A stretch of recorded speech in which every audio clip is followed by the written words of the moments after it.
नमस्कार, आस्था magazine .news में आपका स्वागत है। मैं हूं स्मित सुजित्रा। देखते हैं आज की मुख्य खबरें। यूक्रेन ने रूस में घुसकर किया हमला, सीमा से लगे शहर पर की एयर स्ट्राइक। रूस यूक्रेन के बीच छिड़ी जंग लंबे समय तक खींच गई है। नहीं रूस पीछे हटने को तैयार है और नहीं यूक्रेन झुकने को। ऐसे में यूक्रेन में भारी तबाही जारी है। इस बीच यूरोपीय संसद की अध्यक्ष रॉबर्टा मेत्सोला कीव के लिए रवाना हो गई है। वहीं यूक्रेन के राष्ट्रपति वोलोदिमीर ज़ेलेंस्की ने ऑस्ट्रेलिया, नीदरलैंड व बेल्जियम की संसद को संबोधित करते हुए कहा कि मैं अभी भी रूस के खिलाफ ठोस कदमों का इंतजार कर रहा हूँ।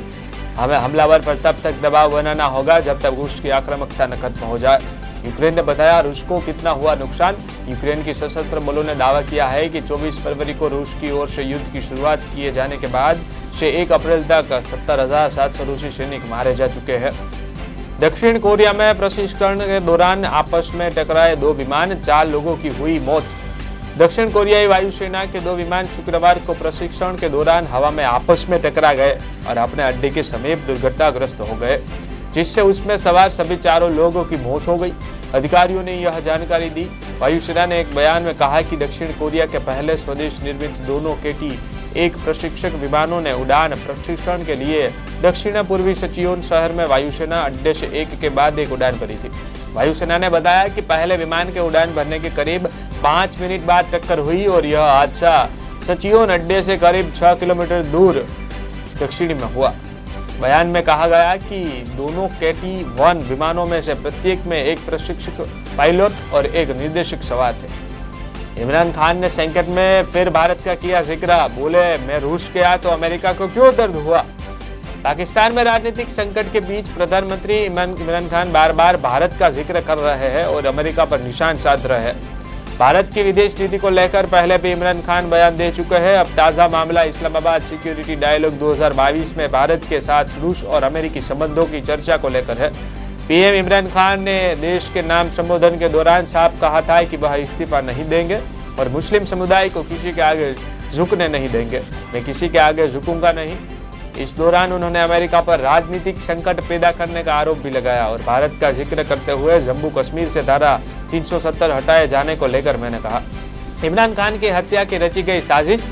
पाकिस्तान के सुरक्षा एजेंसियों को मिला इनपुट। पाकिस्तान में सियासी घटनाक्रम बहुत तेजी से बदल रहे हैं। इमरान खान की गठबंधन सरकार से 2 दलों ने समर्थन वापस ले लिया है। इससे उनकी विदाई तय हो गई है। हालांकि संसद में बहुमत गंवा चुके इमरान खान अब भी अपनी सरकार बचाने की कोशिशों में जुटे हैं। इस बीच पाकिस्तानी सुरक्षा एजेंसियों को शक है कि PM इमरान खान की हत्या की साजिश रची गई है।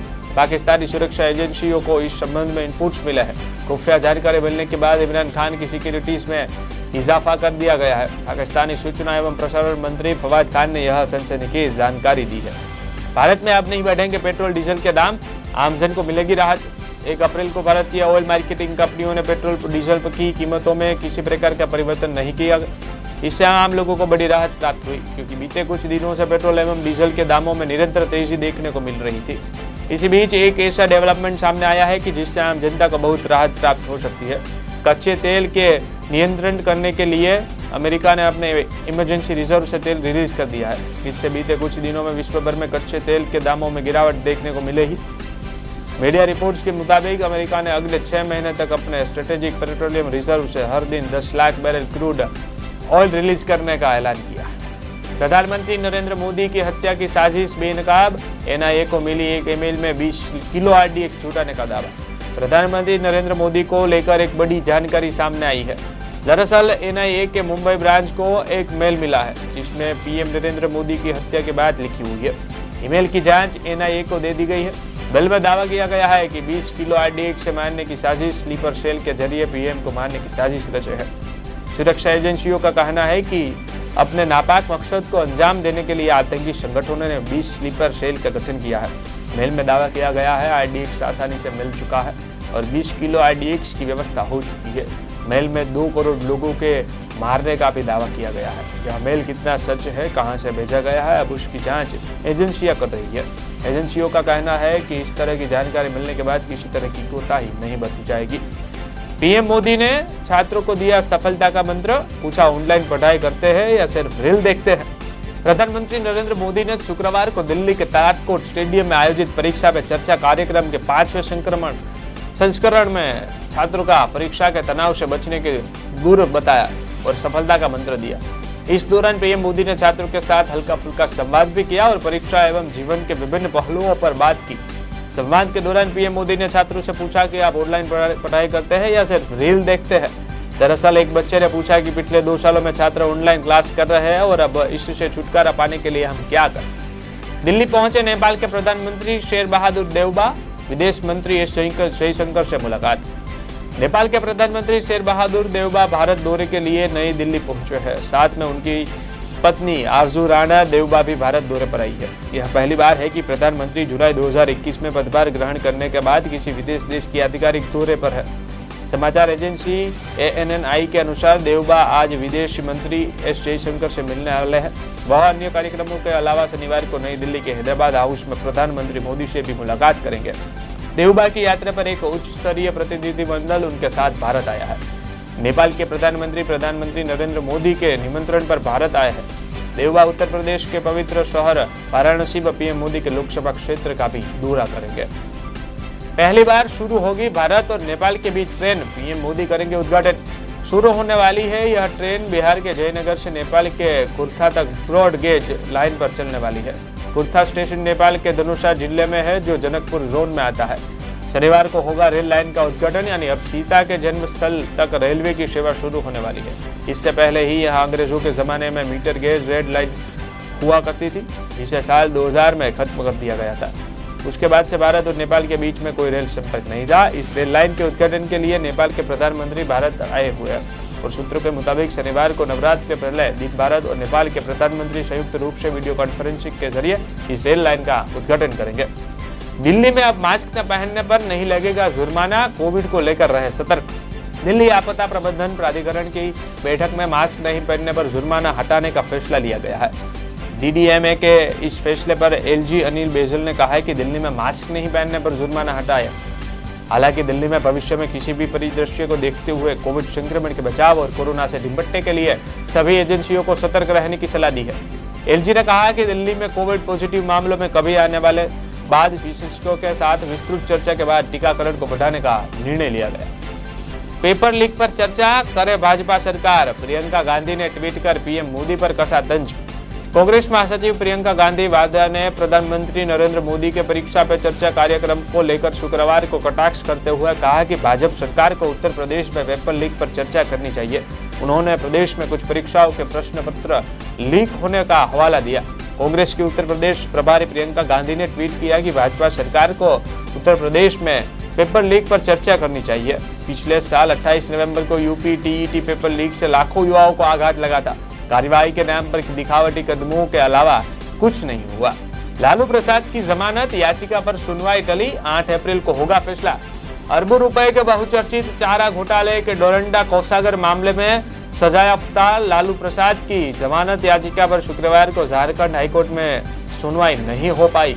जमानत याचिका पर अब अगले सप्ताह सुनवाई होगी। हाईकोर्ट में लालू प्रसाद की जमानत याचिका पर आज जिस बेंच में मामला सूचीबद्ध था वह बेंच आज नहीं बैठी, जिसके कारण अब मामले की सुनवाई अगले सप्ताह होगी। हाईकोर्ट में चारा घोटाले से संबंधित मामले में सप्ताह में सिर्फ शुक्रवार को ही सुनवाई होती है। इस कारण अब मामले की सुनवाई अगले शुक्रवार 8 अप्रैल को होगी। इससे पहले लालू प्रसाद को डोरंडा कोषागार से अवैध निकासी से जुड़े राज्य स्थित CBI की विशेष अदालत ने 21 फरवरी को 5 साल कारावास और 60 लाख रुपए जुर्माना की सजा सुनाई थी। गोवा के बिट्स पिलानी कैंपस में कोरोना का हमला, एक साथ 24 मरीज मिलने से हड़कंप। गोवा में बिट्स पिलानी कैंपस में कोरोना के 24 मामले सामने आए हैं। इसके बाद गोवा प्रशासन ने कैंपस में सभी स्टूडेंट्स और टीचर्स की कोरोना जांच कराने का फैसला किया है। ऑफलाइन क्लास स्थगित कर दी गई है। संक्रमितों को क्वारंटीन करके उनके संपर्क में आए लोगों से सतर्क रहने को कहा गया है। गोवा में कोरोना का विस्फोट ऐसे समय सामने आया है जब देश में कोविड के मरीजों की संख्या अपने निचले स्तर पर है और कम केसों को देखते हुए 1 अप्रैल से कोरोना की पाबंदियों को भी खत्म कर दिया गया है। गोवा में बिट्स पिलानी का कैंपस बास्को टाउन के जुआरी नगर में है। देश भर में तापमान लगातार बढ़ रहा है। इस साल मार्च के महीने में गर्मी का प्रचंड मार्च जारी। मौसम विभाग ने बताया है कि अधिकतम तापमान 40 डिग्री सेल्सियस पर सकता है। अधिकांश शहरों में तापमान मार्च के अंत में 40 डिग्री से अधिक दर्ज हुआ है। ऐसा पहली बार है। पिछले दशक में आमतौर पर पश्चिमी राजस्थान, गुजरात, मध्य प्रदेश, महाराष्ट्र, ओडिशा, तेलंगाना, आंध्र व कर्नाटक के कुछ शहरों में मार्च में पारा 40 डिग्री के पार जाता रहा है। सामान्य रूप से पश्चिमी राजस्थान, गुजरात, विदर्भ, तेलंगाना, आंध्र प्रदेश व ओडिशा में मार्च में 2-3 दिन तापमान 40 डिग्री सेल्सियस के पार जाता था, लेकिन इस बार असाधारण स्थिति है। मैदानी इलाकों में 13 से 19 मार्च के बीच हीटवेव आई।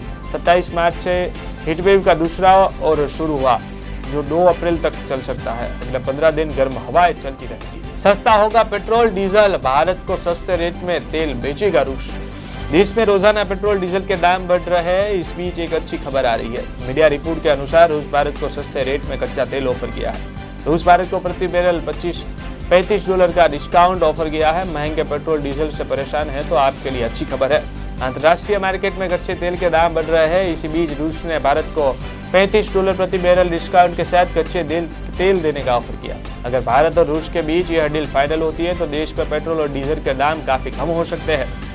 बिजली की खपत मार्च में 4.6% बढ़कर 126.12 अरब यूनिट हुई। ऊर्जा खपत जनवरी 2022 में 1.8% बढ़कर 111.80 BU हो गई हो, जो एक साल पहले समान अवधि में 109.76 BU थी। दिसंबर 2021 में ऊर्जा खपत 3.3% बढ़कर 109.17 BU हो गई, जो दिसंबर 2020 में 105.62 BU थी। नवंबर 2021 में बिजली की खपत 2.5% बढ़कर 99.32 अरब यूनिट रही थी। नवंबर 2020 में यह 96.88 अरब यूनिट थी। राज्यों द्वारा लॉकडाउन पाबंदियों में ढील दिए जाने और गर्मियों और समय से पहले शुरू हो जाने के कारण मार्च में ऊर्जा खपत में वृद्धि लगातार बनी रही है। गुजरात के रेवेन्यू में आई गिरावट, विधानसभा में पेश किए गए आंकड़े। भारत के नियंत्रक और महालेखा परीक्षक की रिपोर्ट के मुताबिक गुजरात ने वित्तीय वर्ष 2020-21 में 5 वर्षों में अपनी सबसे कम सफल राज्य घरेलू उत्पाद में बढ़ोतरी दर्ज की और इस अवधि के दौरान अपनी रेवेन्यू आय में 10.28% की कमी भी दर्ज की। गुरुवार को इस रिपोर्ट को गुजरात विधानसभा में पेश किया गया। राज्य की अर्थव्यवस्था ने पिछले वर्ष की तुलना में 2020-21 में 0.57% की वृद्धि दर्ज की। 5 सालों में अपनी सबसे कम विकास दर दर्ज की आय में कभी गुजरात सहित देश भर में फैली महामारी के बाद लॉकडाउन के कारण हुई, जिससे आय 1,05,093 करोड़ रुपए के अनुमान के मुकाबले घटकर 70,266 करोड़ रुपए रह गई। रिपोर्ट में कहा गया है, राष्ट्रीय विकास दर की तुलना में 2016-17 से 2020-21 की अवधि के दौरान गुजरात की जीडीपी उच्च दर से बढ़ी। हालांकि 2020-21 के दौरान राज्य ने 5 सालों में अपने सबसे कम विकास दर दर्ज की। अहमदाबाद के साबरमती आश्रम के पुनर्विकास के खिलाफ याचिका को सुप्रीम कोर्ट ने वापस गुजरात हाईकोर्ट में भेजा।